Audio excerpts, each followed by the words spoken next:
apat na tao matapos ang pagtama ng magnitude 4.9 na lindol sa hilagang silangan ng Iran. Ayon sa ulat ng governor ng Kashmir, nasa 120 na katao naman ang sugatan sa nasabing insidente. Mga detalye ng balita, ibabahagi po maya-maya. Magandang gabi, ako po si Ricky Mathay. At ako si Nina Richie Lagaw Flores. Ito ang mata ng Agila International para naman sa mga headlines ngayong Miyerkules ng gabi. Vice President Sara Duterte nagbitiw bilang miyembro ng gabinete ni Pangulong Ferdinand Marcos Jr. Isinasagawang pangingisda sa West Philippine Sea, hindi nahahadlangan ng polisiya ng China. NATO nababahala sa naging pagpupulong ni Russian President Vladimir Putin at North Korean leader Kim Jong-un. Nvidia chip company nangunguna sa tech company sa stock market. And former NSYNC vocalist Justin Timberlake arestado sa krimen na driving while intoxicated.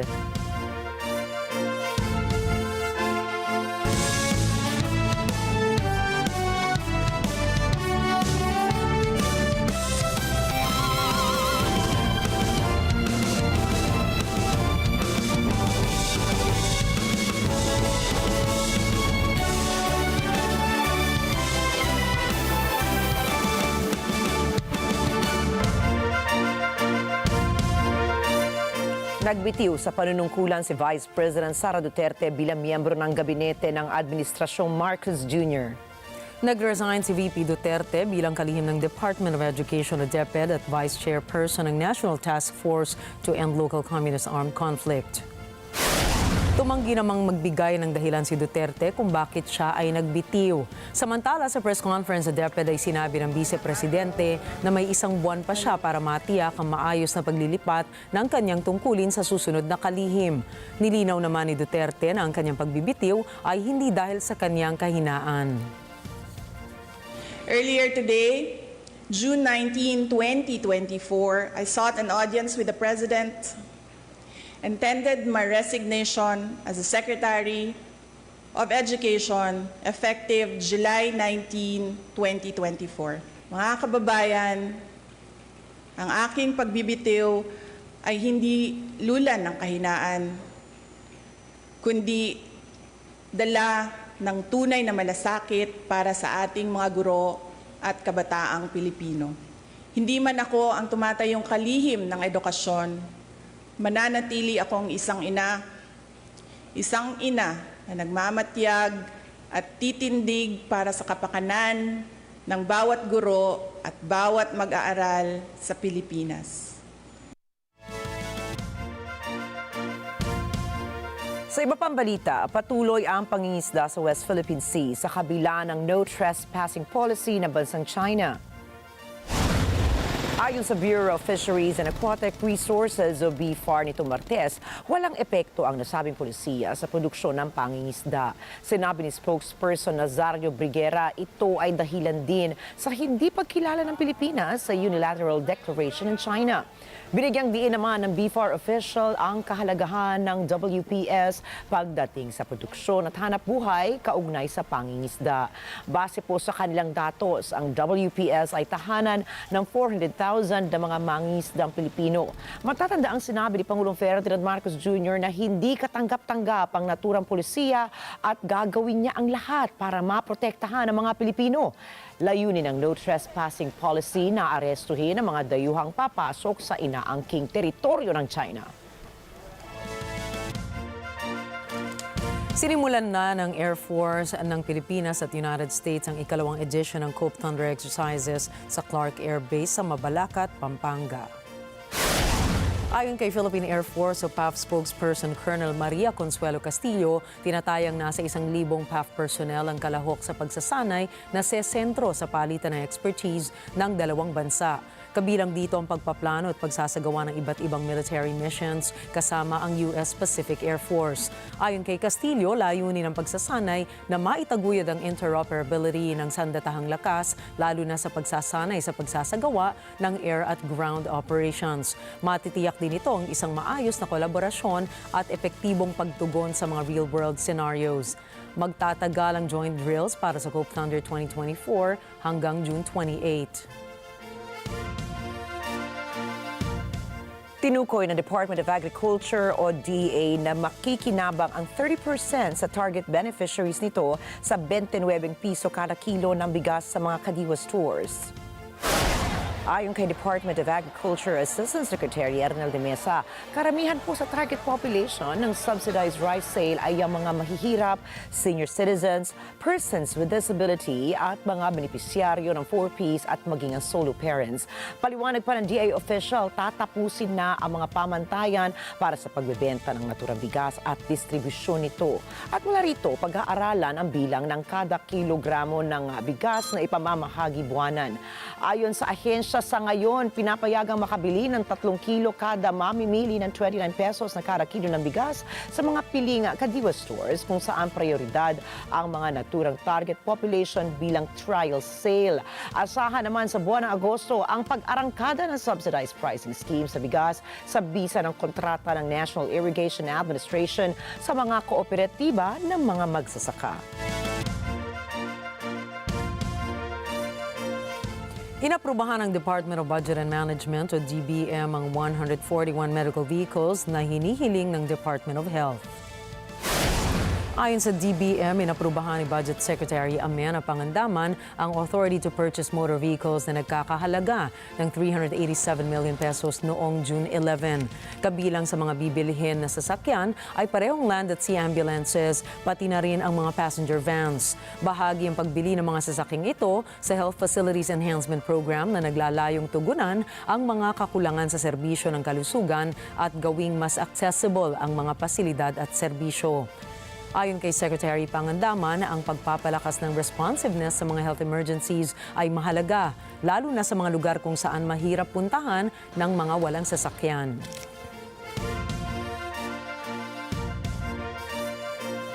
At good news naman po sa mga naghahanap ng trabaho. Mag-aalok po kasi ang Department of Health o DOH ng nasa higit 2,600 job vacancies para sa isasagawa nitong job fair. Ang naturang job vacancies ay para sa iba't ibang DOH hospitals and medical facilities. Bukod pa po rito ay may alok din ang ahensya na trabaho sa mga hindi konektado sa medical field. Pahayag naman ni DOH Spokesperson Assistant Secretary Albert Domingo, isasagawa nationwide ang naturang job fair sa mga DOH centers sa iba't ibang bahagi ng bansa. Inanunsyo ng Department of Tourism na ang paglago ng industriya ng turismo sa taong 2023 ay nagpapakita na ang Pilipinas ay mabilis na nagiging destination of choice para sa mga dayuhan at lokal na turista. Sinabi ni Secretary Cristina Frasco na ang paglago ng turismo pagkatapos ng pandemya ay sumasailalim sa pagtuon ng gobyerno sa tourism sector. Anya, ito ay nagpapakita rin ng hangarin ng mga Pilipino upang palakasin ang appeal ng Pilipinas sa mga dayuhan. Ang Tourism Direct Gross Value Added o TDGVA ay umabot sa 2.09 trillion pesos noong taong 2023. Ito ang pinakamataas na TDGVA mula ng simula ng Philippine Statistics Authority o PSA ang pagkolekta ng datos noong taong 2000. Mas mataas ang 2023 TDGVA percentage ng 47.9 kumpara sa 1.41 trillion na TDGVA noong taong 2022. Ang TDGVA ay tumutukoy sa gross value added ng mga industriya ng turismo at iba pang mga industriya ng ekonomiya na direktang napupunta sa mga turista. Dagdag pa ng PSA, ang domestic tourism expenditure ay lumago ng 72.3% mula 1.55 trillion pesos noong taong 2022 hanggang 2.67 trillion noong taong 2023. Pagbubukas ng istasyon sa LRT-1 sa Cavite, magbibigay ginhawa sa mga pasahero. Umaasa ang Department of Transportation magkakaroon ng partial operation sa buwan ng Oktubre. Ayon po kay DOTR Executive Assistant Jonathan Gesmundo, sa ngayon ay nasa 98% pa lamang ang tapos sa nasabing proyekto. Sinabi naman ng Light Rail Manila Corporation na ang proyektong ito ay magdaragdag ng 8 istasyon. Anila, kapag operational na ang nasabing proyekto, makikinabang rito ang nasa 300,000 na pasahero.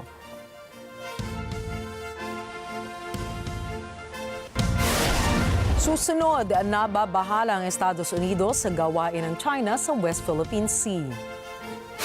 North Korean leader Kim Jong-un sinalubong si Vladimir Putin sa kanyang pagdating sa Pyongyang.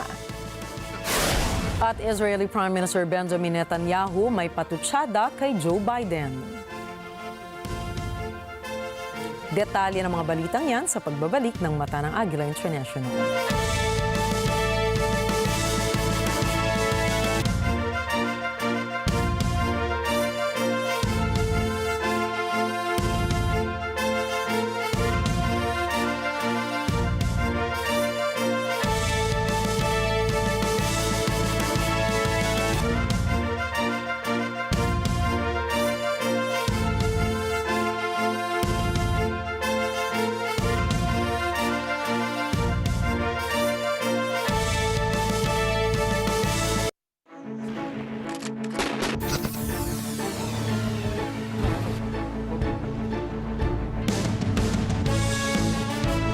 Nating mga magulang na ang ating mga anak ay may talentong angkin. Nakakatuwa ding isipin na sa kanilang pagsisikap ay nakakatamo sila ng mga karangalan.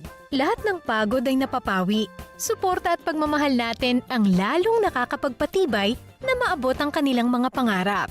Kailangan kong tanggapin na hindi ko to ginagawa para sa sarili ko. Kailangan kong magbigay pabalik sa mga magulang ko. Which is yun po yung naging parang driving force ko para makapagtapos po ng pag-aaral. Dahil dyan, ang ihahain namin sa inyo ay magagandang kwento na nagbibigay inspirasyon. Abangan ang lahat ng yan dito lang sa Ito Ang Tahanan. Tuwing Sabado at Linggo, alas 8 hanggang alas 9 ng umaga. Let's get together sa Net 25. Sa Net 25.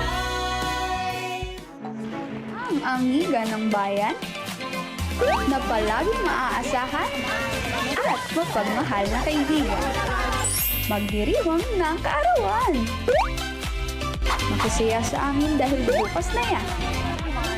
Dito lang sa Kada Umaga!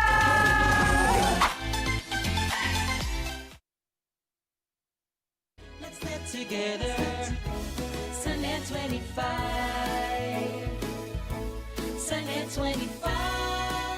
This portion is brought to you by 318 Automart.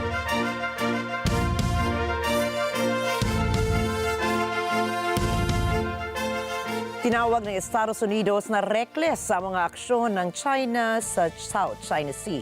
Ito'y matapos akusahan ng Pilipinas ang mga barko ng China ng paninira ng mga Philippine vessels sa isang panibagong maritime confrontation sa baybay ng Second Thomas Shoal. Jeff Sanidad para sa detalye ng balita. Ang Second Thomas Shoal ay kung saan nakatahan ng isang kampo ng Filipino troops. Noong Lunes, inakusahan ng Pilipinas ang China ng pambabangga at paninira ng mga bangka nito sa isang komprontasyon sa South China Sea na malapit sa baybayin ng Second Thomas Shoal. Tumugon ang Estados Unidos sa pangyayari. Sinabi ni US State Department spokesperson Matthew Miller na naninindigan ng Washington sa tabi ng Pilipinas. Anya, kinokondena nito ang mapanusong aksyon ng China na humahadlang sa pagsasagawa ng Pilipinas ng maritime operation sa South China Sea upang magdala ng supplies sa mga sundalo nito sa Sierra Madre. Dagdag ni Miller, walang ingat o reckless ang paggamit ng China ng mga kanyong tubig na sumira sa mga sasakyang pandagat ng Pilipinas. Gayun din ang pagsasapeligro sa buhay ng mga Filipinong sundalo doon. We stand by our Philippine allies and commend the escalatory and irresponsible actions by the PRC to deny the Philippines from executing a lawful maritime operation in the South China Sea to deliver supplies to service members that are stationed at the Sierra Madre. The PRC vessels' dangerous and deliberate use of water cannons, ramming, blocking maneuvers, and towing damaged Philippine vessels endangered the lives of Philippine service members. It's reckless, and it threatens regional peace and stability. Dumaraming komprontasyon na sa pagitan ng Chinese at Philippine ships ang nagaganap sa Second Thomas Shoal nitong mga nakaraang buwan. Nagaganap ang mga komprontasyon na ito kadalasan kapag nagre-resupply ang Pilipinas sa kampo nito sa Sierra Madre. Layon ng kampo na iparamdam ang karapatan ng Pilipinas sa South China Sea. Ayon sa Chinese Coast Guard, noong Lunes, isang Philippine resupply ship ang hindi nakinig sa babala mula sa panig ng China at lumabag-an niya ito sa batas. Jeff Sanidad para sa mata ng Agila International. Trusted, connected, on point. Inaprubahan ng US State Department ang pagbebenta ng drones at missiles sa Taiwan. 中国并吞台湾是中华人民共和国国家政策。除了用武力以外，近年来更是在运用非传统的胁迫方式，想要逼台湾就范了。但台湾不会屈服，台湾人民一定会捍卫国家主权，维护民主、自由、宪政的生活方式。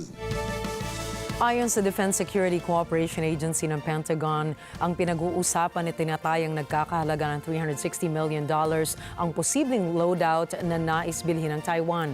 Ang Estados Unidos ay nakatali sa kanilang batas ang pagbibigay ng tulong sa Taiwan para protektahan ang kanilang teritoryo kahit walang formal na diplomatikong ugnayan ang dalawang panig. Ang hakbang na ito ay sa gitna pa rin ng pinaigting pa na military pressure ng China laban sa Taiwan na kanilang iginigiit na parte ng kanilang teritoryo sa ilalim ng pinupuwersa na One China policy ng CCP. Kasama na dito ang paglulunsad nito ng war game sa territorial waters ng self-ruling island noong nakalipas na buwan matapos ang inaugurasyon ng bagong presidente ng Taiwan na si Lai Ching-te. Samantala, sinabi naman ng Pentagon na makatutulong ang naturang arms sale para mapagtibay ang seguridad ng Taiwan at sa pagpapanatili ng political stability, military balance at pag-unlad ng ekonomiya ng rehiyon.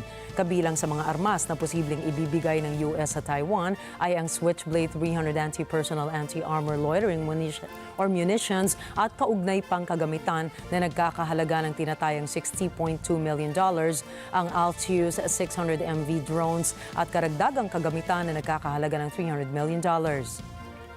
另外，我们也感谢美国，进行对台军售啊。除了美国对台军售以外，其实美国的政府跟国会对台湾的支持，维护台海和平稳定做得更多了。每一次的国防授权法案，或是国会通过了一些稳定台海和平稳定的方案，其实对区域的和平稳定都帮助很大。 Hindi naman sinayang ng New Zealand Prime Minister Christopher Luxon ang mabilis subalit makabuluhang pagkakataong makabisita sa Papua New Guinea. Ito ay upang lalong palakasin ang ugnayan ng dalawang bansa. Lorino Hortaleza para sa report. Ang Prime Minister ng New Zealand Christopher Luxon ay dumalaw sa Papua New Guinea upang magkaroon ng maiksing bilateral meeting kay Prime Minister James Marape. Si Luxon ay saglit lamang na namalagi sa Papua New Guinea bago tumungo ng Japan. Kasama ni na Foreign Affairs Minister Justin Tachenko, International Trade and Investment Minister Richard Maru, and Agricultural Minister John Boito sa pagpupulong na ito. I want to place on record Papua New Guinea's appreciation of my brother Prime Minister that we've always had a strong help to PNG in our times past. Our meeting today, though short it is, but more importantly, it's a good punctuation mark in our shared stories that the future is ahead where we will not take each other for granted, but we consolidate on our past through our present meetings and construct a shared future that is mutually beneficial for both nations. Ang dalawang prime ministers ay tinalakay ang mga kakaharaping pagsasanib puwersa ukol sa mga proyektong nakalinya para sa Papua New Guinea at New Zealand. Our countries, we want to continue to move forward and to continue to deepen our partnership. That's why we are hopeful by PIF that we'll be able to sign an enhanced statement of partnership, a renewed statement about how our two countries are going to work together. There is opportunity in trade where Papua New Guineans and we New Zealanders wanting to expand and double our amount of exports, and also Papua New Guineans and its economic agenda. It makes sense for the two of us to work together constructively in that area. Lorraine Hortaleza, Port Moresby, Papua New Guinea. Mata ng Agila International, trusted, connected, on point. Dumating na sa North Korea si Russian President Vladimir Putin. Sa kanyang unang pagbisita pagkatapos ang 25 taon ay personal na sinalubong ni North Korea leader Kim Jong-un ang presidente ng Russia sa paglapag ng eroplano nito sa paliparan ng Pyongyang. Matapos nito ay nagsagawa sila ng motorcade at inikot ang ilang bahagi ng North Korea. Makikita sa mga kalsada ang pagsalubong din ng mga mamamayan ng North Korea kung saan ang iba ay may bitbit na bandila ng Russia. Ayon naman sa KCNA, sumasailalim sa isang comprehensive strategic partnership ang dalawang bansa upang mapalawak ang kanilang tulungan sa ekonomiya at lakas militar. Dagdag pa nila na naging mabunga ang diskusyon ng dalawa kung saan nagkasundo sila na kontrahin ang imperialistang polisiya at parusang pinataw ng Estados Unidos at ng iba pa nitong kaalyansa. 정세는 계속 복잡단원하고 시시각각으로 변하고 있습니다. 근데 우리는 어떤 앞으로 복잡단원한 국제 정세 속에서도 러시아 지도부와 러시아와의 전략적 소통을 더욱 강화하고 긴밀히 하면서 러시아의 모든 정책들을 변함없이 무조건적으로 지지할 것임을 다시 한번 이 자리에 불러서 확인합니다. Ang pagbisita ni Putin ay napapanahon sa kanyang pagtuon ng pansin sa ugnayan nila ng North Korea sa pagtustos ng armas sa mga sundalo na nasa gyera sa Ukraine. Kapalit nito ang pag-alalay ng Russia sa ekonomiya ng Pyongyang, kasama na rin ang pagtugon sa pangangailangan ni Kim Jong-un ng mas modernong teknolohiya para makasabay sa Seoul. Matapos ang pagbisita ni Putin sa North Korea ay magtutungo din ito sa Vietnam. 조선민주주의 정부는 세계 전략적 안정과 균형을 유지하는 데서 강력한 러시아 연방이 맡고 있는 주요한 사명과 역할에 대해서 평가하며 자기 주권과 안전리 영토 완동을 수호하기 위하여 우크라이나에서의 특수군사 작전을 수행하고 있는 러시아 정부와 원대와 인민의 투쟁에 전적인 지지와 굳은 연대성을 표시합니다. 정세는 계속 И сегодня подготовлен новый фундаментальный документ, который лежит в основу наших отношений на длительную перспективу. Inamin ng North Atlantic Treaty Organization or NATO na sila ay nababahala sa gagawing pagbisita ni Russian President Vladimir Putin sa North Korea. We've seen, as you've said, Russia try in desperation to develop and to strengthen relations with countries that can provide it with what it needs to continue the war of aggression that it started against Ukraine. And you heard the Secretary General just reference this. North Korea is providing significant munitions to Russia and other weapons for use in Ukraine. Sa kanyang pagbisita sa Estados Unidos para pag-usapan ang plano para sa 75th NATO Summit ay sumailalim sa isang joint press conference si NATO Chief Jens Stoltenberg kasama ang United States Secretary of State na si Antony Blinken. Iginit nila ang layunin ng alyansa na protektahan ang kapayapaan sa buong mundo. Dagdag pa ni Stoltenberg na mula pa noon ay alam nila ang potensyal na mangyayari kung tulungan ng North Korea ang Russia sa pag-atake sa Ukraine. Patuloy nila silang nakabantay sa nasabing pag-uusap ng dalawang lider. Pagtitiyak din ito na may hakbang silang ginagawa upang tuluyang matapos na ang mahigit sa 2 taong gyera sa pagitan ng Ukraine and Russia. Magugunit ang bibisita si Putin sa North Korea na siyang unang pagkakataon sa loob ng 25 years. Of course, also concerned about the potential support that Russia provides to North Korea when it comes to supporting their missile and nuclear programs. We see how much military support Russia gets from North Korea, but also from Iran, and how China is propping up their war economy. And this is also one of the reasons why at NATO and at the NATO summit here in Washington next month, we will further strengthen our partnership with our partners in the Asia-Pacific region, Australia, New Zealand, South Korea and Japan. Binigyang diin ng Estados Unidos na kailangang putulin na ng China ang suporta nito sa depensa ng Russia sa pakikipagdigma nito sa Ukraine. Ayon sa US, tinutulungan ng China na patagalin ng Moscow ang pakikipaglaban sa Kiev. May Fanway Zaragoza para sa detalye. Nais ng Estados Unidos na tigilan na ng China ang pagsuporta sa Russia pagdating sa laban nito sa Ukraine. Ayon kay US State Secretary Antony Blinken, nagbibigay ng kritikal na suporta ang Beijing sa Moscow upang pandarin ang defense industrial base nito. Gayon din upang paandarin ang gyera at ang makina nito. Anya, kung ang layunin ay tapusin ang labanan, kailangang tapusin ng China ang suporta nito sa Russia. China, as President Biden's made clear, we have a real concern not with weapons being supplied by China to Russia. That's not what they're doing. What they are doing, as you've heard me discuss many times, is providing critical support to Russia's defense industrial base. Some 70% of the machine tools that Russia is importing are coming from China. 90% of the microelectronics coming from China, and that has enabled Russia to keep that defense industrial base going, to keep the war machine going, to keep the war going. So that has to stop. Samantala, sa kaunggis na pahayag, sinabi ni NATO Secretary General Jens Stoltenberg mananagot ang China kung patuloy nitong aalalayan ang Russia. Say that I also fully agree that China cannot have it both ways. They cannot continue to have normal trade relationships with countries in Europe and at the same time fuel the biggest war we have seen in Europe since the Second World War. So at some stage this has to have consequences for China. Binanggit ni Stoltenberg na ikinababahalan niya ang maaaring suporta ng Russia sa North Korea pagdating sa missile at nuclear programs nito. Gayun din ang suportang militar naman sa Russia mula North Korea at Iran. At kung paanong pinalalakas ng China ang war economy ng mga ito. Kung kaya't lalong palalakasin anya ng NATO ang alyansa nito sa rehiyon ng Asia-Pacific sa mga bansang Australia, New Zealand, South Korea at Japan sa NATO Summit sa Washington sa darating na buwan. We're also concerned about the potential support that Russia provides to North Korea when it comes to supporting their missile and nuclear programs.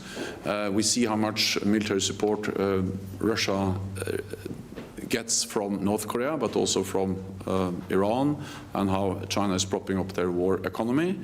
And this is also one of the reasons why at NATO and at the NATO summit here in Washington next month, we will further strengthen our partnership with our partners in the Asia-Pacific region, Australia, New Zealand, South Korea, and Japan. Pinanindiganan ng Beijing na neutral ito sa Ukraine war at hindi ito nagpapadala ng kahit sinong partido ng tulong na nakamamatay. Riffer Zaragoza para sa Mata ng Agila International. Trusted, connected, on point. Inakusahan ni Israeli Prime Minister Benjamin Netanyahu ang United States sa pag-delay ng mga armas na kinakailangan nila para sa digmaan sa Gaza. Ipinahayag niya na ang delay na ito ay nagpapabagal sa opensiba ng Israel sa timog na lungsod ng Gaza na Rafah. איך ייתכן הדבר שבשעה שישראל בעלת בריתה הקרובה, הנאמנה של ארצות הברית, שנלחמת על קיומה ונלחמת מול איראן ואויבינו המשותפים, איך ייתכן הדבר שנשק ותחמושת שרכשנו בכספנו ולא מגיע הנה? Simula noong Mayo, naantala na ni US President Joe Biden ang paghahatid ng ilang mabibigat na bomba sa Israel dahil sa mga alalahanin ukol sa pagkamatay ng mga sibilyan sa Gaza. Gayunpaman, sinabi ni US Secretary of State Antony Blinken na ang mga 2,000-pound bombs lamang ang mga armas na nire-review at lahat ng iba pang armas ay patuloy na hinahatid ayon sa normal na proseso. Sa pagpasok sa ikasyam na buwan na opensiba ng Israel, lumalakas ang internasyonal na kritisismo sa suporta ng US para sa air at land campaigns ng Israel sa Gaza. Dagdag pa rito ang pagbabala ng pinakamataas na korte ng United Nations sa posibleng panganib ng genocide sa Gaza. Ang digmaan ng Israel laban sa Hamas sa Gaza ay pumatay na ng mahigit 37,100 na katao at hindi na matukoy kung combatants o sibilyan ang mga biktima sa nasabing bilang na ito. Gayunpaman, patuloy na sinisisi ng Israel ang pagkamatay ng mga sibilyan sa Hamas at sinasabing ang mga militante ay nag-ooperate sa mga lugar na maraming tao. Sa Colombia, nag-alsa mga guro dahil sa isang panukalang batas ukol sa edukasyon. Si Ashley Sacmar para sa report.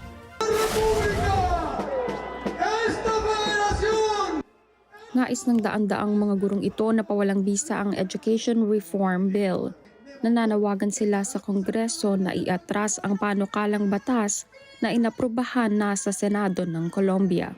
Ayon sa mga guro, maraming dapat baguhin o palitan sa panukalang batas na anya ay nakakaapekto sa kanila. Estamos pidiendo que uno archiven el proyecto, porque el proyecto como está es un proyecto que la verdad tiene muchas enmiendas que afectan la educación. Entonces le pedimos a todos los congresistas y a los senadores que tengan presente que los docentes estamos aquí en pie de lucha y que estamos en desacuerdo con ese tipo de posturas. Hindi sinasang-ayunan ng mga guro ang mga reforma ukol sa pagpopondo sa edukasyon kung saan mapupunta ang perang para sa publiko sa pribadong institusyong pang-edukasyon. Hindi rin sila sang-ayon sa pagbabago ng pagsusuri ng kanilang abilidad nang idagdag sa pamantayan ang marka ng mga estudyante sa pambansang mga pagsusulit. Ayon kay Diana Montoya na isang guro, hindi totoo ang mga kuro-kurong hindi sinusuri ng sapat ang mga guro. Que se nos pregunte, que se dejen los mitos que se han hecho a los maestros que no son evaluados, que tienen muchos privilegios, cosa que no es verdad. Los salarios todavía están en búsqueda de que sea un salario digno. Ang pambansang pag-aalsang ito ay inaasahang magtatagal ng ilang linggo. Ashley Sacmar para sa mata ng Agila International. Trusted, connected, on point. Susunod, ilang bansa nag-uunahan para makakuha ng cobalt reserve sa Indian Ocean. Nvidia nangunguna ngayon sa stock market. And full force na ang Olympic fever sa River Seine. Ang iba pa mga detalye sa pagbabalik na mata ng Agila International.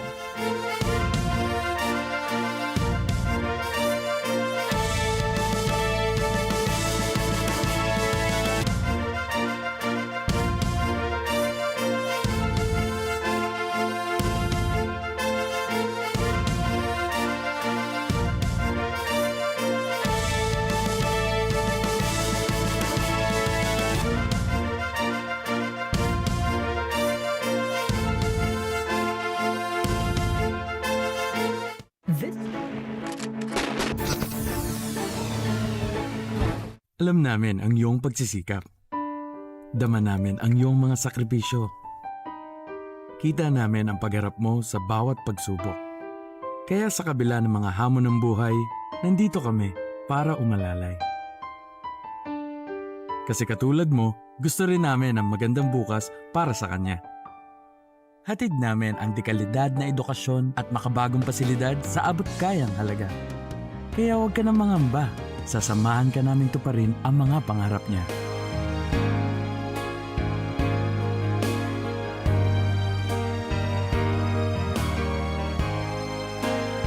Maaasahan mong sulit dito ang mga pinagsikapan mo. Sa aming mga makabagong pasilidad at sistema ng edukasyon. Mailalabas natin ang aking talino at mga kakayahan niya. Kahit sa munting halaga, makakasiguro ka na makakasabay siya sa mabilis na pag-ikot ng mundo. Sa new era, karamay mo kami sa bawat hamon. Kaagapay mo kami sa bawat hakbang. Kasama mo kami sa bawat ngiti at tagumpay.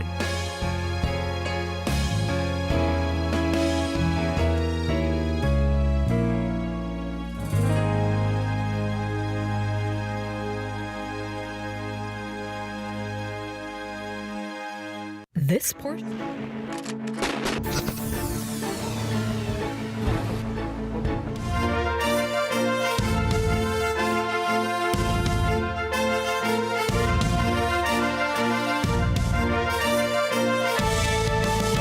Kalahating buwan matapos idineklara ni Israeli Prime Minister Benjamin Netanyahu ang digmaan laban sa Hamas ay hindi pa rin natutuldukan ang giyera sa Middle East. Kahit marami ng miyembro ng Hamas group ang nasawi o nasugatan dahil sa opensiba ng Israel, ay may kakayahan pa rin itong kumilos laban sa puwersa ng Israel Defense Forces o IDF. Ngunit kailan nga ba matatapos ang digmaan sa pagitan ng bansang Israel at ng grupong Hamas? May ilang war analysts at historians na naniniwala na magwawakas lamang ang giyera sa Middle East kung magpapasya na ang mga lider ng West Nations na labis na ang opensibang militar ng Israel. Dahil kung kasaysayan lang din ang pag-uusapan, itinitigil lamang ng Israel ang pakikidigma nito sa ibang mga bansa o grupo kung ito ay naatasang huminto na. Noong October 7, 2023 ay nasawi ang mahigit 1,200 katao dahil sa coordinated armed attacks ng Hamas sa Israel. Bukod dito ay 251 tao naman ang hinostage ng Hamas upang gamitin umanong human shield at insurance policy laban sa Israel. Kinundena ng United Nations at ng maraming international leaders kabilang na si Pangulong Ferdinand Marcos Jr. ang madugong pag-atake ng Hamas sa Israel. Ang October 7 attacks ang siyang nagtulak upang magdeklara ng all-out war si Israeli Prime Minister Benjamin Netanyahu laban sa Hamas. Kasabay ng anunsyo ni Netanyahu ay ang agad namang naglunsad ang IDF ng Operation Swords of Iron. Sa ilalim ng Operation Swords of Iron ay inilabas ng IDF ang kanilang multi-operational forces gaya ng Iron Dome rocket offense attacks at ground troops upang puksain ang Hamas group. Ngunit batay sa obserbasyon ng mga war analysts ay wala anilang leader ng Israel ang nakapagbigay ng malinaw na paliwanag kung ano ang mga objectives ng Operation Swords of Iron. Anila ang problema ng bansang Israel ay political in nature at hindi ito kayang resolbahin ng pakikidigma lamang. Matapos magdeklara ng independence ang bansang Israel noong taong 1948 ay sumiklab ang digmaang Arab-Israeli. Mahigit 700,000 Palestinian Arabs ang tumakas o pinalaya sa kanilang mga tahanan at karamihan sa mga displaced Palestine Arabs ay nanirahan sa Israel. Sinasabi ng kasaysayan na matagumpay ang Israel sa digmaang ito, subalit bigla nilang kinansela ang kanilang military operations sa Sinai at sa West Bank. Ito ay dahil sa nag-anunsyo ang United Kingdom na lalahok na ito sa Arab-Israeli War.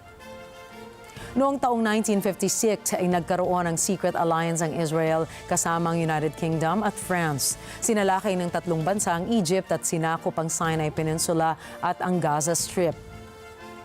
Iniwan lamang ng Israel ang mga nasabing teritoryo nang magbanta na si Pangulong Dwight Eisenhower ng Estados Unidos ng isang direct at painful retribution sa Israel kung hindi ito tatalima. Taong 1967 naman ang sumiklab ang Six-Day War. Nakipaglaban ng Israel sa Egypt, Syria at Jordan. Nakiusap ang United Nations Security Council ng isang ceasefire pero hindi tumigil ang Israel. Pinull-out lamang ng Israel ang IDF nang mas magsanib puwersa na ang Estados Unidos at United Nations at kanilang pinakiusapan sina Prime Minister Levi Eshkol at Defense Minister Moshe Dayan na itigil na ang digmaan. Noong taong 1973 ay naglunsad ng surprise attack ang Egypt at Syria sa mga teritoryo ng Israel sa Sinai at Golan Heights. Mananalo na sana sa Yom Kippur War ang Israel pero agad nilang inihinto ang kanilang military assault dahil nag-atas si US President Richard Nixon at Secretary of State Henry Kissinger na dapat sundin ng Israel ang Security Council Resolution 338. Ang three-line resolution na ito ay joint proposal ng Estados Unidos at ng Soviet Union. Ang digmaan sa pagitan ng Israel at Lebanon noong taong 2006 ay nagwakas lamang din ng pumagitna ng Estados Unidos at France. Kaya naman, paniniwala ng ilang political scientists matatapos lamang ang Israel-Hamas war kung maglalabas na ang United Nations o West countries ng direktang utos sa Israel na itigil na ang pakikidigma sa Hamas. Anilang direct order na ito ay siya ring magsiset ng political tone at compromise upang magkaroon na ng kapayapaan sa Middle East. Ipinapakita nila ng kasaysayan na inaasahan ng Israel na ang maglalabas din o inaasahan ng Israel na maglalabas din ng United Nations at West countries ng isang direct order sa kanila. Tunay na nakalulungkot ang nangyayaring digmaan dahil kahit kailan ay hindi susi ang paggamit ng dahas upang makamit lamang ang kapayapaan. Sa iba pang balita, patay ang nasa 557 Hajj pilgrims dahil sa matinding init na nararanasan sa Saudi Arabia. Dinala naman sa pangapagamutan ang mga taong hinimatay dahil sa sobrang init. Nitong Lunes, sumirit sa 51.8 degrees Celsius ang temperatura sa lugar. Ayon po yan sa ulat ng Saudi National Meteorology Center. Ayon sa lokal na ulat, dahil sa matinding init, ibinubuhos na nga ng mga volunteer sa ulo ng mga biktima ang malalamig na tubig, habang ang iba naman ay nagbigay ng ice cream para malamigan at maibsan ang init. Kaya payo po ng Saudi officials, dapat magdala ng payong ang mga tao at uminom ng sapat na tubig.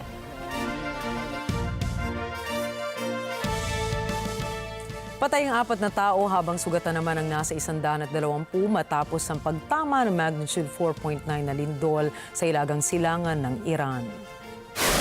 Ayon kay Kashmir Governor Hajatollah Sharia Matdari, nadama ang malakas na pagyanig ng lupa dakong 1:24 p.m. Batay sa ulat ng Emergency Services, nasa 35 katao ang unang dinala sa pagamutan. Sa pagsusuri ng United States Geological Survey, namataan ang lindol sa lalim na 10 kilometro.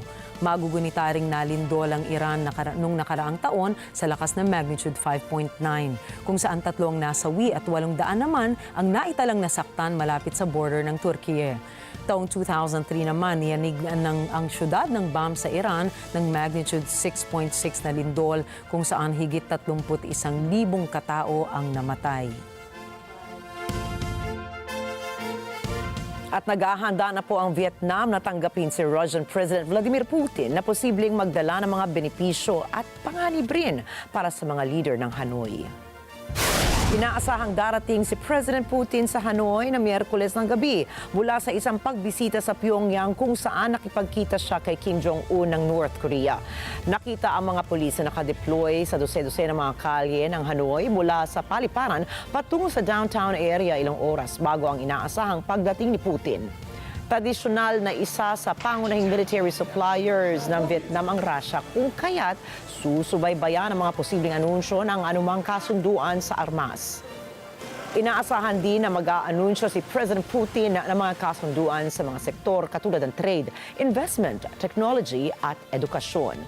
Nauna na pong kinundena ng United States ang pag-host ng Hanoi sa leader ng Russia na magiging mahalagang bahagi ng pagbisita ni Putin.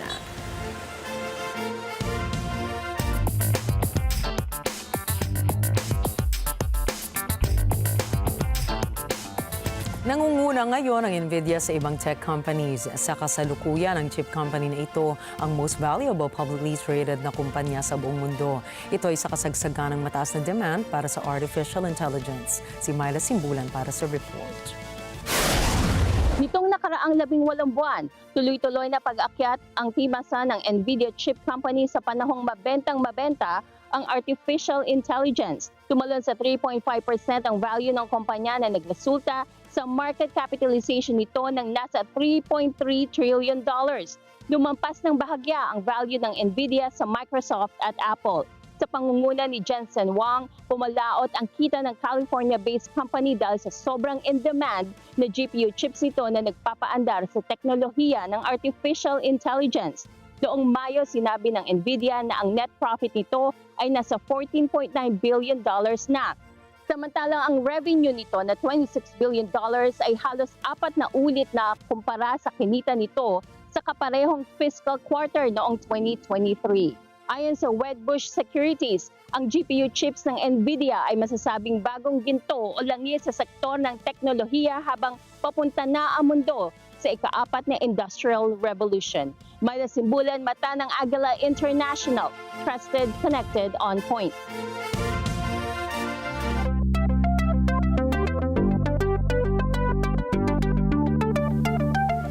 Malapit na pong mai-release ng Google and Android 15 version nito sa mga susunod na buwan. Ito ay matapos mag-anunsyo ang Google para sa third beta test ng Android 15. Isang hakbang bago ang final release nito. Ayon sa mga developers, ngayong beta test ay isinaalang-alang ang platform stability ng operating system para malaman kung gagana ang mga applications nito. Sa isang blog post para sa bagong beta, ibinida ng Google ang malaking pagbabago sa passkey user interface. Gagamit na po kasi ito ng passkey na may biometric authentication sa halip na Google Password Manager prompt at biometric input screen. Paliwanag naman ni Android expert Michelle Raman na marami pa ang magiging pagbabago sa features at functions ng Android 15. Isa na rito ang application compatibility sa naturang bersyon.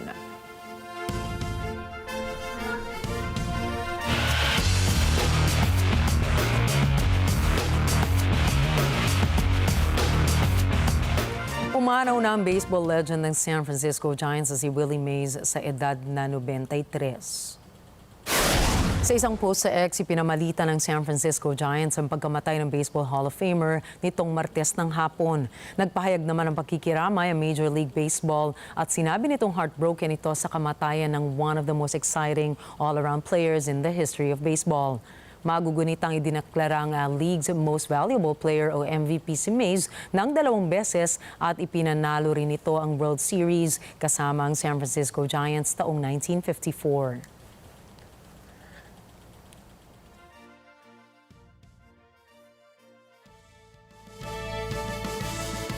Sa iba pang balita, ilang araw pang natitira bago ang 2024 Paris Olympics ay nagsagawa na ng isang technical rehearsal para sa isasagawang opening ceremony boat parade sa River Seine. Ayon kay Director of Ceremonies ng Paris 2024 na si Thierry Reboul, nasa 55 barko muna ang sumama sa ensayo.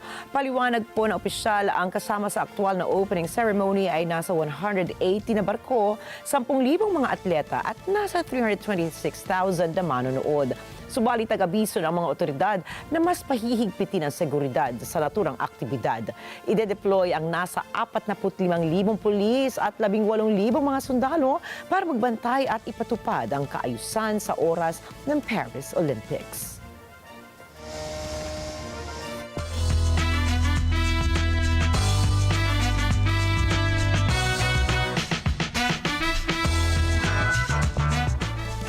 Arestado si US pop star Justin Timberlake araw ng Martes dahil sa violation of driving while intoxicated. Nahuli si Timberlake sa Sag Harbor, New York City. Alamin natin ang karagdagang detalye mula kay Marjorie Quintos. Napasa custody na ng mga otoridad ng Sag Harbor ang 43 gulang na si Justin Timberlake. Ayon sa Suffolk Country Prosecutor's Office, lasing na nagmamaneho si Timberlake nang arestohin ito sa Sag Harbor. Matapos i-arraign ang singer-actor sa Sag Harbor Village Justice Court, nirelease ito sa pangakong magbabalik sa korte. Haharap si Timberlake ng virtual sa korte sa 26 ng Hulyo. Ayon sa isang report, nakasaad sa mga dokumento ng korte na inilarawan ng pulis ang kalagayan ni Timberlake nang pahintuin ito. Ito anya ay nagmamaneho sa isang stop sign na wala sa kanyang bahagi ng daan. Bumagsak anya si Timberlake sa lahat ng standard field sobriety tests. Si Timberlake ay dating miyembro ng boyband na NSYNC bago nagsolo sa kanyang career. Nanalo na ng 10 Grammys at 4 na Emmys ang singer-actor. Siya ay asawa ng actress na si Jessica Biel. Sila ay may 2 anak na lalaki.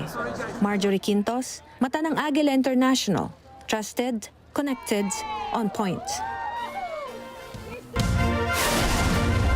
Susunod, major dog rescue is sinagawa sa Oregon. Realidad ng buhay sa Gaza nasa social media na.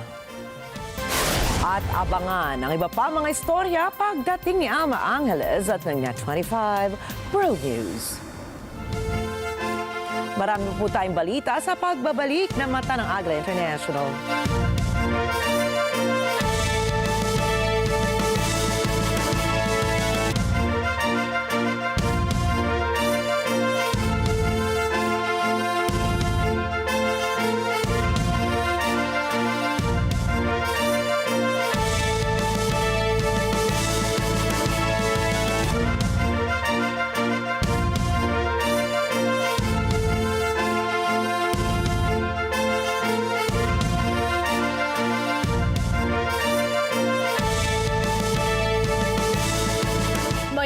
issue at malalim na talakayan. Wala namang scandals, wala namang corruption issue or anything of that magnitude to warrant a change in leadership. Ang news commentary show na matapang at may paninindigan.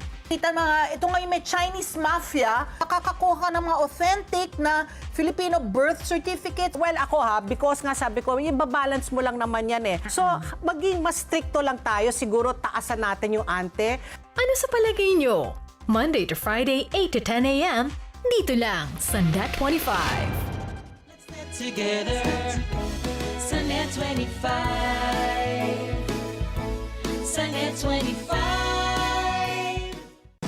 Welcome sa ating kauna-unahang Casa Liberica Debates. Palakpakan naman! Oh no! May manalo!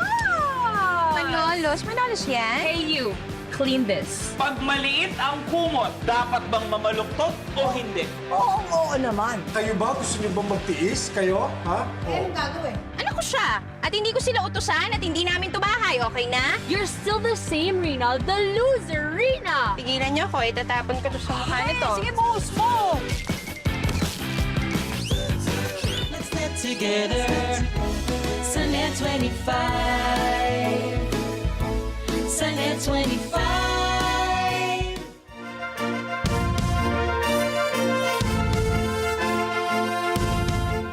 Namukadkad ang isang bihirang bulaklak sa Kew Gardens sa London. Ang Titan Arrow may tinaguriang corpse flower dahil sa malakas na amoy nito na kaya mangakit ng mga pollinators. Ito ay hindi dahil sa mabango ito, kundi sa amoy nitong maitutulad sa nabubulok na karne. Ayon po sa Kew Gardens, kaya lumaki ang bulaklak sa halos 3 metrong tangkad. Bihira kasi ang pamumukadkad ng halamang ito dahil kailangan ng halos 12 taon para ito magbunga ng una nitong bulaklak. 38 aso ang nailigtas mula sa masikip na animal shelter sa Oklahoma City gamit ang isang eroplano. Naging posible ito sa tulong ng isang animal rescue at air transportation na dog is my co-pilot. Naihatid ang mga aso sa Oregon kung saan naghihintay ang kanilang mga bagong tahanan ngayong linggo. Ang dog is my co-pilot ay naglalayong kontrolin ang populasyon ng stray animals sa pamamagitan ng pagpapaampon at pagpapakapon o neutering. Ilan sa mga organisasyon din na katulad nito ay ang Normal Animal Welfare Center at Street Dog Hero ang nag-ambag para sa kaligtasan ng mga hayop. Sa tulong ng mga ganitong organisasyon, patuloy na mabibigyan ng mga pakpak ang ating mga itinuturing na angels without wings.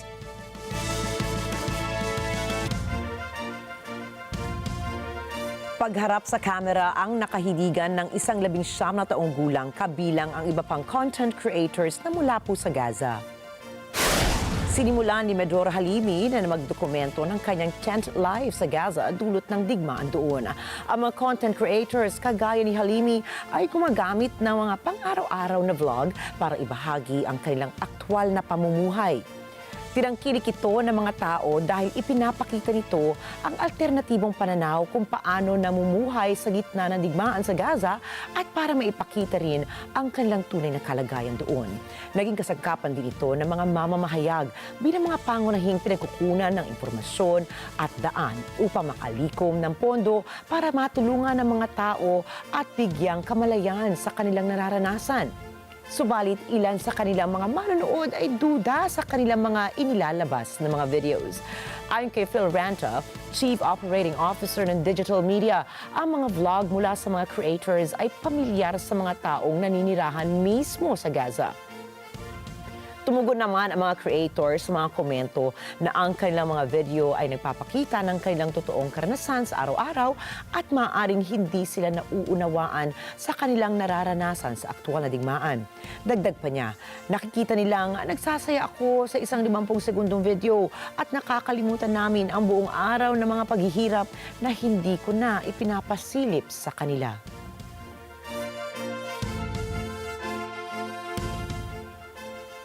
Ako, alam mo kung may isang word na gagamitin ko, Ricky, para i-describe yung nagaganap na ganyan, bittersweet, no? Parang, oo nga't pinakikita niya yung maganda and it's supposed to inspire people and medyo pasilip din yan sa kung ano talaga yung nagaganap. Siyempre, merong kabilang side ng mga nakikita mo na patagong nangyayari na sabi nga niya, no, kapalit ng 50-second video, yung buong araw na nahihirapan sila. But I admire Halimi's resilience. Iba talaga ang attitude ng tao, ibang nagagawa sa buhay, ano? Sabi nga nila, hindi mo naman makokontrol kung nasang sitwasyon ka. Pero yung attitude mo towards the situation is what you have control over. Ang maganda sa kanya, he's only 19 years old. Diba? But he's using the power of social media to at least create some change, diba? And sabi nga, kamalayan, meaning po awareness. Ano ba talaga yung nagaganap sa kanya doon from his perspective, from his point of view. So mahalaga talaga na makita natin all sides of a story. Kaya ayan, congratulations sa iyo, Halimi. At mabuti nga, di ba, may internet pa sila doon.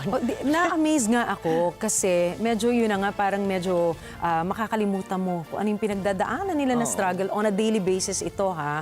Dahil nga pinipili niyang tignan yung magandang side ng kaganapan. Katulad nga na sinabi mo sa ating explainer kanina, di ba? Ang karahasan ay hindi talaga isang paraan. Yan para ma-achieve ang kapayapaan. Totoo. Ay abangan po natin, tignan natin kung marami pa pong balitang hatid sa atin si Ms. Alma Angeles dahil tiyak dyan, Nina, meron ulit siyang balita tungkol sa Gaza at Israel. Subalit tandaan, narito po kami para maghatid ng balita sa mangdako na mundo. Muli, ako po si Ricky Matay. At ako naman si Nina Richie Alagaw Flores. Ito ang Mata ng Agila International. Para sa mga balitang nangyayari sa iba't ibang panig ng mundo, punta naman po tayo kay Alma Angeles para sa Net 25 World News. Take it away, Alma.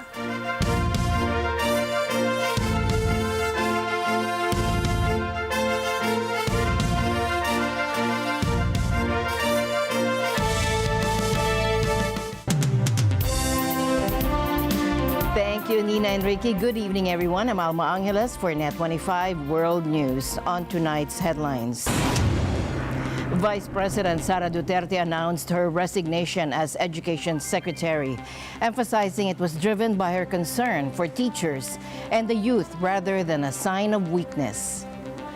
A record-breaking heat wave grips the U.S., with millions enduring scorching temperatures across 20 states.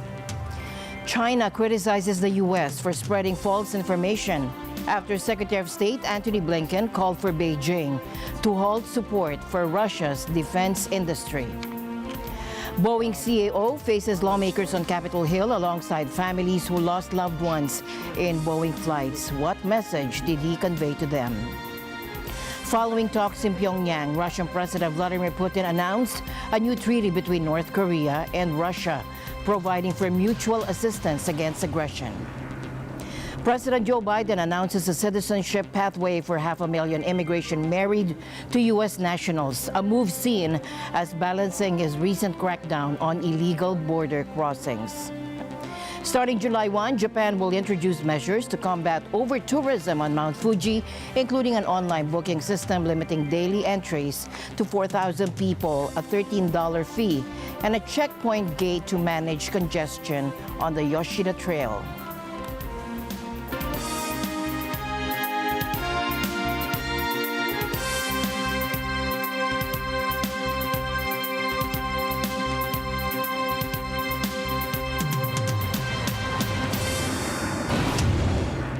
Vice President Sara Duterte announced her resignation from her post as Education Secretary during a press conference today, emphasizing that her decision was motivated by her concern for teachers and the youth rather than a reflection of weakness.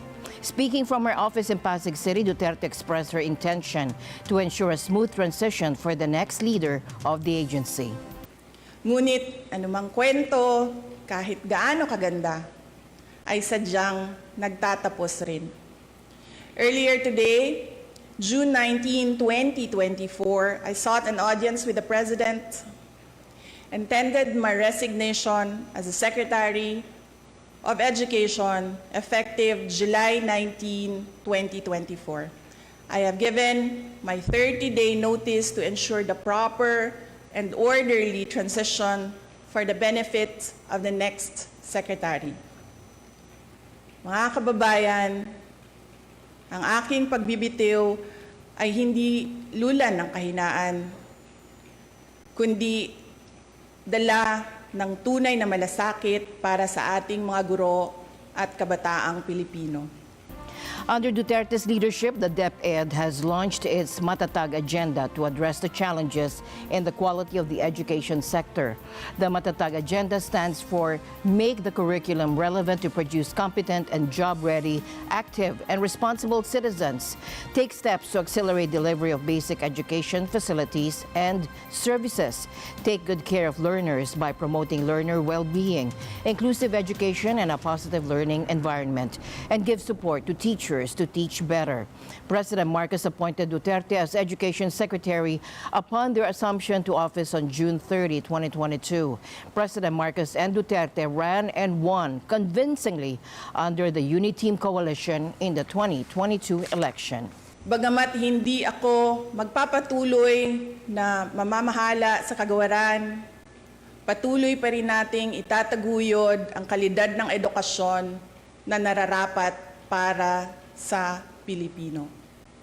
Hindi man ako ang tumatayong kalihim ng edukasyon, mananatili akong isang ina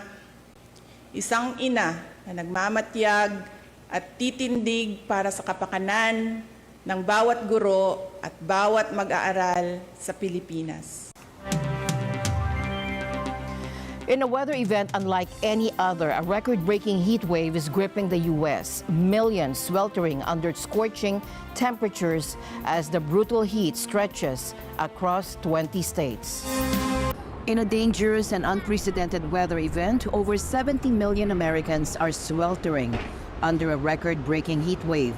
This brutal blast of oppressive temperatures is scorching 20 states, stretching from Missouri all the way to Maine, and the heat is so severe that the New York governor has activated the National Guard to assist. But this is an historic heat wave that will be different by so many measurements. As I said, the real feels like temperature is going to be over 100 degrees, even starting today in upstate New York. This event is largely focused, as you can see from the screens behind me, that purple means extremely dangerous. That is along the I-90 thruway corridor from Buffalo all the way to Albany and points in between. So every region of upstate is going to be hit with over 100-degree real feel. And even up on the Canadian border, which rarely sees these high temperatures, they'll have at least 4 days of a massive heat wave with real feel temperatures of over 100 degrees up on the Canadian border. Meanwhile, the heat is spreading north into New England, with Boston on track to shatter daily high temperature records. Turning to the West Coast, firefighters are battling at least 19 large wildfires raging out of control. A state of emergency has been declared in New Mexico as 2 fires threaten the town of Ruidoso, damaging at least 500 structures.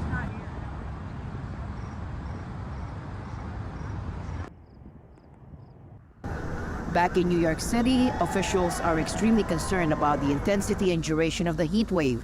They're urging residents to take the heat seriously and not underestimate the dangers. Heat exhaustion and heat stroke are very serious medical conditions. Heat exhaustion initially presents muscle fatigues, soreness, sweating. It can quickly evolve into heat stroke, which is a very serious medical condition that needs to be promptly treated. Symptoms from heat exhaustion and heat stroke can be somewhat similar. So heat exhaustion initially presents with sweating, red skin, and muscle fatigues and cramping. Heat stroke, much more serious medical condition, and that's when, regretfully, your body is so overheated that it's unfortunately starting to shut down, and that needs very acute, quick treatment. That involves everything from application of cold packs to your body to bring down your core temperature, and the most important thing to keep yourself safe this summer and to avoid both of those 2 very serious medical conditions is to make sure that you're drinking plenty of water. Experts are warning that the average American city is experiencing twice as many heat waves compared to 40 years ago. The U.S. is gearing up for the presidential race, and political ads are the primary weapon of choice. Both presidential campaigns and political parties are heavily invested. Donald Trump fired the first shots in this ad battle, focusing on Biden's age, mocking his missteps, and criticizing his military policies. In response, Joe Biden is launching a $50 million ad campaign depicting Trump as a convicted felon. In the courtroom, we see Donald Trump for who he is. He's been convicted of 34 felonies, found liable for sexual assault, and he committed financial fraud. Meanwhile, Joe Biden's been working, lowering health care costs and making big corporations pay their fair share. This election is between a convicted criminal who's only out for himself and a president who's fighting for your family. I'm Joe Biden, and I approve this message. And who is winning this ad war, and what impact will it have on the election? Political ads have always been crucial in American elections, especially in swaying undecided voters. And this year, the spending on ads is expected to reach a staggering $16 billion. Biden's aggressive news strategy is driven by necessity, with polls showing Biden and Trump tied at 49% support each. Undecided voters will be pivotal. Surveys indicate that Trump's legal issues could influence these voters, with 21% likely to be deterred from supporting Trump and 43% believing the convictions will benefit Biden. Biden's $50 million ad blitz is focused on swing states and aims to reach Black, Hispanic, and Asian American voters.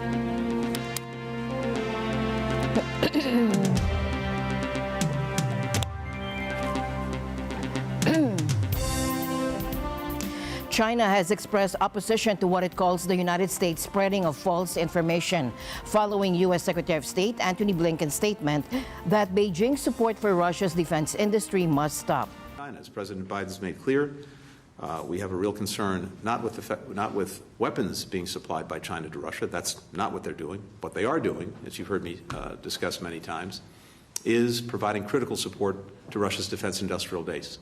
Some 70% of the machine tools that Russia's importing are coming from China. 90% of the microelectronics coming from China, and that has enabled Russia to keep that defense industrial base going, to keep the war machine going, to keep the war going. So that has to stop. Since the invasion of Ukraine, the strategic partnership between China and Russia has strengthened, though Beijing denies Western accusations of aiding Moscow's war efforts. 在这个问题上，中方已经多次阐明我们的立场。我愿在此重申，在乌克兰危机问题上，中方从不拱火浇油、借机渔利，始终致力于劝和促谈。中方不向交战方提供武器，严格管控军民两用物项的出口，得到国际社会的高度评价。我们坚决反对美方在没有任何证据的情况下散布虚假信息，向中方推卸责任。 China claims to be a neutral party in the Ukraine conflict, stating it doesn't provide lethal assistance to either side, unlike the U.S. and other Western nations. Nevertheless, China has provided significant economic support to Russia, with trade flourishing since the conflict began. During his briefing with Blinken, Stoltenberg asserted that China should face consequences if it continues to support Russia. That I also fully agree that China cannot have it both ways. They cannot continue to have normal trade relationships with countries in Europe and at the same time fuel the biggest war we have seen in Europe since the Second World War. So at some stage this has to have consequences for China. Boeing CEO David Calhoun faced rigorous questioning from lawmakers regarding the aviation giant's safety and manufacturing practices. And this marked his initial appearance before Congress since a panel detached from a 737 MAX during an Alaska Airlines flight in January. Thomas I. Likeness reports. Calhoun's appearance before the committee comes as Boeing deals with a raft of problems with its aircraft. In his opening remarks, Calhoun acknowledged past problems with the company's culture. We understand the gravity, and we're committed to moving forward with transparency and accountability while elevating employee engagement every step of the way. Boeing has had more recent problems. In January, a door plug blew out of an Alaska Airlines 737 MAX. Then, in April, a Boeing engineer testified that the company disciplined him for raising safety concerns about the top-selling 787 Dreamliner and the 777. I mean, do you get paid for transparency? Is that one of the metrics for your income? I think the board counts on me for transparency. Really? Because you're under investigation for falsifying 787 inspection records. The Boeing's under criminal investigation for the Alaska Airlines flight. You were investigated by DOJ for criminal conspiracy to defraud the FAA. This is all in your tenure. This doesn't sound like a lot of transparency to me. What about safety? Is that a component of your salary? It sure is, Senator. You know, have you seen the reports that the subcontractor that you used to make that door piece that fell out of the sky, that when the FAA went and toured the facility, they found one door seal being lubricated with Dawn liquid dish soap and cleaned with a wet cheesecloth, and another was being checked with a hotel room key card? Does that sound like safety to you? That hearing also heard from witnesses who say the company dismissed safety questions and sidelined critics as it chased faster production and bigger profits. Alaska was a manufacturing defect. It created an unsafe airplane. Perfection is what our job is, and it has to be absolute. We inspected every airplane that has that plug quickly. We know it was a single airplane, and as I said, for all of the media coverage of Boeing airplanes over the course of this year, I believe that was the only manufacturing defect that's related. Now, so what we do first is we close that down, period. We look at the value chain from the delivery of the airplane all the way back through our supplier. And we take dramatic steps to make sure that at every step of that value chain, that door could never leave the airplane in flight. Now, before he made those remarks, Calhoun recognized family members of the victims of two Boeing 737 MAX crashes back in 2018 and 19 who attended the hearing. Those crashes claimed 346 lives. The Boeing boss got up from his seat and turned to them to apologize. I apologize for the grief that we have caused. And I want you to know we are totally committed in their memory to work and focus on safety for as long as we're employed by Boeing. So again, I'm sorry. Outside the hearing, family members of crash victims rallied. They say no one is being held accountable. Adnan Stuno, whose sister died in a 737 MAX crash, says he wanted to look at Calhoun in the face. And I'm here very simply to confront her killer. He was aware of all the design defects. He was one of the head decision makers to put the plane in the air. Stuno is not optimistic the hearings will change anything. If there's no risk of jail time for these decision makers who play with our lives, then there will be no change. Calhoun has said he plans to step down as CEO at the end of this year. The company is looking for a successor. Thomas I. Likeness, Net 25 World News. Los Angeles education leaders voted to pursue a total ban on smartphones in schools, echoing concerns about their impact on students' mental health. This decision by the second largest school district in the U.S. follows support from California's governor and research linking excessive phone use to increased stress, anxiety, and academic challenges. The move aims to improve student well-being and academic performance, drawing on successful outcomes reported by schools already implementing phone-free policies. In Peru, the government announced it will investigate allegations of sexual abuse against 524 indigenous students by teachers in the northern jungle region.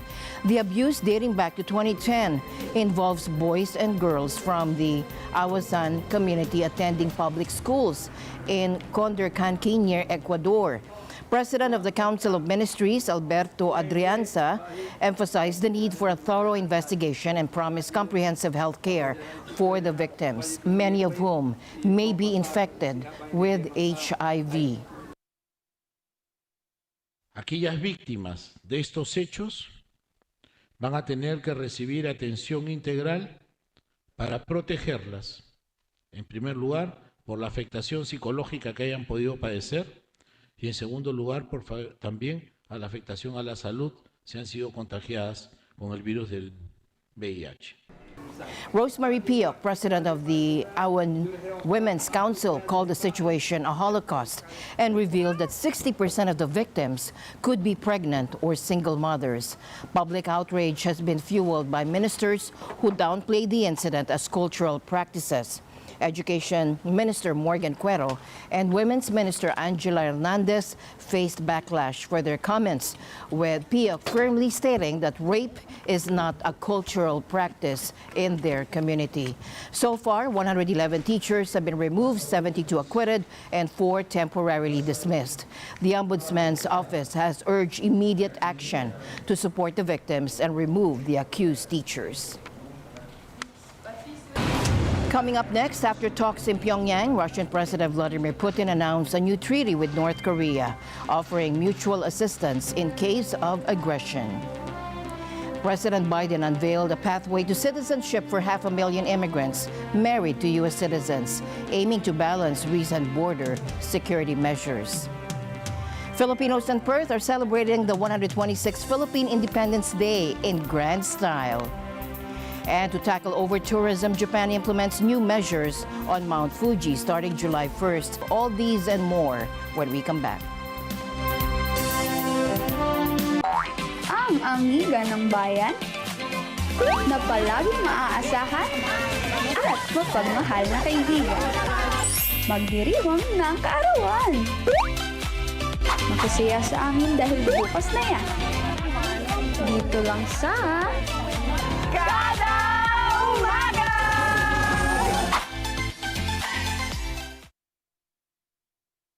Let's get together. Sunday 25. Sunday 25. Ngayong linggo sa Cine Throwback.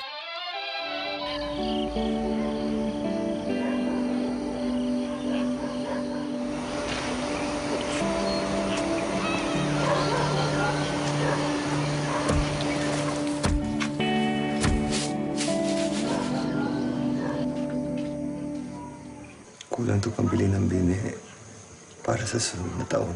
Anong gagawin natin? Punta tayo Maynila. Makanap ako ng trabaho doon.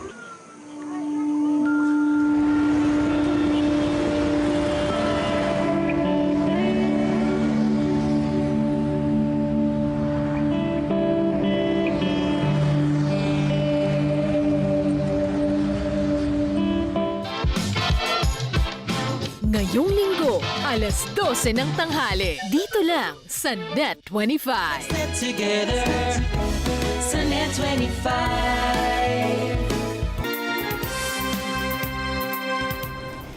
In a historic move, Russian President Vladimir Putin has visited North Korea for the first time in 24 years, marking a significant moment in the relationship between the two nations. And this visit comes amid growing international concerns and allegations that North Korea has been supplying arms to Russia. Kim Jong-un greeted Vladimir Putin at the airport with a warm hug on the red carpet, as captured by North Korean state media. This is Putin's first trip to North Korea since the year 2000. The visit comes amid Western accusations that North Korea has been supplying arms to Russia for use in Ukraine in violation of the UN sanctions. Both Moscow and Pyongyang have officially denied these allegations. According to reports, the two leaders will sign a partnership agreement encompassing issues such as security, space cooperation, and trade. Putin reportedly wants North Korea to send construction workers to Russia to fill the void left by those deployed on the front lines in Ukraine. In honor of the Russian leader, North Korea held a military parade.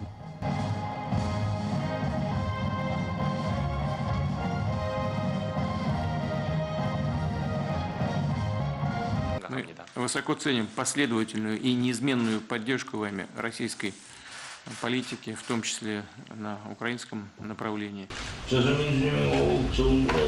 세계 전략적 안정과 균형을 유지하는 데서 강력한 러시아 연방이 맡고 있는 중요한 사명과 역할에 대해서 평가하며 자기 주권과 안전리, 영토 안정을 수호하기 위하여 우크라이나에서 이 특수군사 작전을 수행하고 있는 러시아 정부와 군대와 인민의 투쟁에 전적인 지지와 굳은 연대성을 표시합니다. 정세는 계속 복잡단안하고 시시각각으로 변하고 있습니다. 근데 우리는 어떤 앞으로 복잡단안한 국제정세 속에서도 러시아 지도부와 러시아와의 전략적 소통을 더욱 강화하고 긴밀히 하면서 러시아의 모든 정책들을 변함없이 무조건적으로 지지할 것임을 다시 한번 이 자리에 빌어서 The White House has expressed concern about the growing ties between Russia and North Korea. This trip occurs during a tense period for relations between North Korea and South Korea. What we are concerned about, Trevor, is the deepening relationship between these two countries. Not just because of the impacts it's going to have on the Ukrainian people, because we know North Korean ballistic missiles are still being used to hit Ukrainian targets, but because there could be some reciprocity here that could affect security on the Korean Peninsula. Meanwhile, a new treaty signed between North Korea and Russia provided for mutual assistance in case either country faces aggression. Russian President Vladimir Putin said following talks in Pyongyang. Подписанный сегодня договор о всеобъемлющем партнерстве предусматривает в том числе оказание взаимной помощи в случае агрессии против одного из участников этого документа. Meanwhile, North Korean leader Kim Jong-un said a mutual assistance treaty signed with Russia was defensive in nature, praising President Putin as the dearest friend of the Korean people.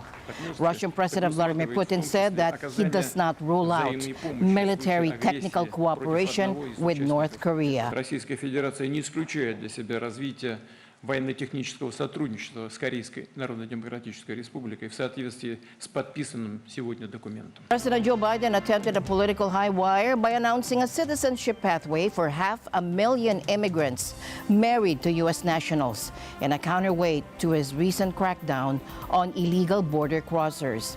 Today I'm announcing a common sense fix to streamline the process for obtaining legal status for immigrants married to American citizens who lived here for a long time. For those wives or husbands and their children who have lived in America for a decade or more but are undocumented, this action will allow them to file the paperwork for legal status in the United States, allow them to work while they remain with their families in the United States. But the process is cumbersome, risky, and it separates families. Under the current process, undocumented spouses of U.S. citizens must go back to their home country, for example, to Mexico, fill out paperwork and obtain long-term legal status. So today I'm announcing new measures to clarify and speed up work visas to help people, including dreamers, who have graduated from U.S. colleges and universities, landed jobs in high-demand, high-skilled professions that we need to have grow to see our economy grow. It's the right thing to do. In a landmark moment for artificial intelligence chipmaker, NVIDIA has surged to the top of the tech world. The California-based company is now the most valuable publicly traded company globally, surpassing giants like Microsoft and Apple. Myla Simbulan reports. The chip company NVIDIA has enjoyed a monumental ascent over the last year and a half. This amid enthusiasm over generative artificial intelligence. The company's value jumps 3.4% near 1:25 p.m. on Tuesday, giving it a market capitalization of about $3.3 trillion, slightly ahead of Microsoft and Apple. The California-based startup, led by Jensen Huang, has seen profits soar due to hot demand for its powerful GPU chips. This has set the industry's pace in pushing new advances in AI. In May, NVIDIA reported a net profit of $14.9 billion. Meanwhile, its revenue of $26 billion was almost 4 times what it took in during the same fiscal quarter of 2023. Wedbush Securities says over the next year, the race to $4 trillion market cap in tech will be in front and center between NVIDIA, Apple, and Microsoft. It adds that NVIDIA's GPU chips are the new gold or oil in the tech sector. This, it says, as more enterprises and consumers quickly head down the path with the fourth industrial revolution well underway. Myla Simbulan, Swarthmore, Pennsylvania, Net 25 World News. Filipinos in Perth are celebrating the 126th Philippine Independence Day in grand style. The event brings together government officials, business leaders, and the vibrant Filipino-Australian community. Jeneline Despi reports from Australia. The 126th Philippine Independence Day is being celebrated today here in Perth, Western Australia. This event is attended by state government officials, business leaders, and the Filipino-Australian community. The Philippine Independence Day is one of the biggest celebrations for Filipino-Australians. It is an opportunity to gather, socialize, and promote Philippine national costumes. From the beautiful Filipiniana to Barot Saya and Barong, all in the name of love for Filipino culture and heritage. In his message, Western Australia Premier Roger Cook recognizes the significant contribution of the Filipino-Australian workforce in various sectors of the state. I want to also thank the Filipino-Australian Club of Perth, whose celebrations we are enjoying here tonight. Your commitment to social causes and community welfare exemplifies the Bayanihan spirit, where volunteering and helping others is a key part of life. The occasion is filled with exciting segments such as the presentation of Filipino cultural dances and the performance of the local music group, the Mid-Range Band. This occasion is a collaborative effort of officers and members of the Filipino-Australian Club of Perth Incorporated. The purpose for this event to gather all the Filipinos to celebrate the 126th anniversary of our independence. For this event, since it marks our 126th Philippine Independence Day celebration, so we would like this to be a vibrant and colorful celebration. Reporting from Perth, Western Australia, this is Jeneline Despi for Net25 World News. And that's it for tonight's broadcast. I'm Alma Angeles for Net25 World News. Good night.